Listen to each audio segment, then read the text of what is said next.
उपसरपंच तसेच माननीय ग्रामसेवक साहेब, गावातील प्रतिष्ठित व्यक्ती आणि इथे जमलेल्या माझ्या बंधू भगिनींनो, आज जो हा आमचा विधवा महिलाचा सन्मान केलेला आहे तो एक आदर्श सत्कार केलेला आहे आमचा। विधवा महिलांना कुठेही मानाचं स्थान दिलं जात नाही, तिला एकदम दुय्यम दर्जाची वागणूक दिली जाते आणि तिला समाजात वावरताना अनेक अडचणींना तोंड द्यावे लागते। ती कुठेतरी थांबलं पाहिजे, ती रूढी परंपरा कुठेतरी थांबली पाहिजे आणि तिनं मान सन्मानाने जगली पाहिजे।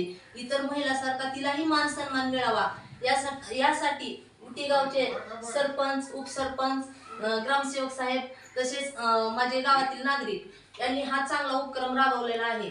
सर, तुमचं कौतुक करावं तेवढं कमीच आहे। आमच्यासाठी कधी न घडणारा इतिहासामध्ये पहिलाच कार्यक्रम हा राबवलेला आहे असं मला वाटते। कारण कुण्याही गावामध्ये महिलांना कुठलाच मानाचा दर्जा दिला जात नाही। तिनं जर असं बाहेर पडायलं तर तिला लगेच मागून नाव ठेवलं जाते। तिचा काय त्याच्यात दोष असतो का सांगा? नवरा जातो म्हणून त्याच्या कर्मानं, पण दोष त्या बाईला दिला जातो। मग तिनं जगायचं नाही का समाजामध्ये?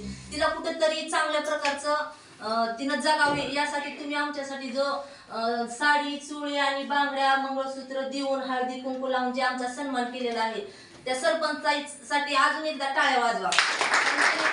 आमच्यासाठी खरंच चांगला एक आदर्श ठेवण्यासारखा विधवा महिलांना मान सन्मान दिलेला आहे। तर मी त्यांची आणि सगळ्या गावांची आभारी आहे। ही आमच्यासाठी मान सन्मानच नाही सर, तर आमचा खरंच आत्मसन्मान वाढलेला आहे तुमच्यामुळे। आणि ही परंपरा सगळ्यांनी आता अशी जोपासली पाहिजे, कारण गावात सगळ्यांनी विधवा महिलांना मान दिला पाहिजे, कारण तिचा आत्मसन्मान वाढला पाहिजे आणि तिनं उत्साहानं जगलं पाहिजे। आणि परत एकदा तुम्ही आम्हाला चांगली जगण्याची आणि समाजामध्ये ताटमानेने जगण्याची संधी दिली त्याबद्दल मी सर्व ग्रामपंचायत सदस्याचे, ग्रामसेवक साहेबाचे, परत एकदा सरपंचाचे आणि उपसरपंचाचे आणि नागरिकांचे आभार मानते। आणि एवढे बोलून मी माझे